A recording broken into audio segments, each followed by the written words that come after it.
in my mind, was the correct outcome that Judge Hintz came to.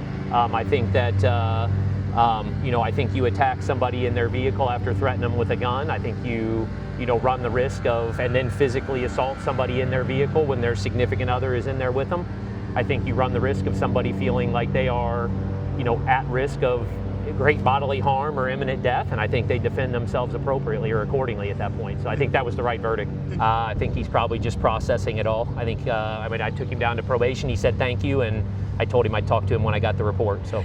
This has derailed his life a little bit, though. The trajectory he was on before this happened has changed. Obviously, he was in custody for, so he's in custody after it happened. So from July 6th, we were set for jury trial in December, and that wound up getting continued, and then he was released. So he would have been in custody for about 6 months. So at the time, he was a student at John Wood. He was working at Jensen Electric, pursuing a degree that would have been in furtherance of working as an electrician.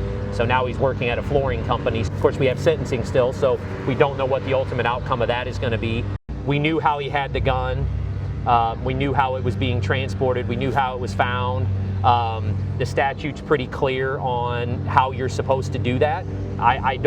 I would venture to say probably not a lot of the general public understand exactly what the requirements are when you are a FOID card owner or carrier and not a concealed carry person, having one card and not the other permit. So if it had been in a locked box, then I think it would have been not guilty of everything. Or, if it was in that locked box, we don't know what was going to happen if he didn't have the ability to grab it and take the action he did to defend himself. So, it's kind of one of those ones where, he's guilty of one thing to protect himself from the other, I think.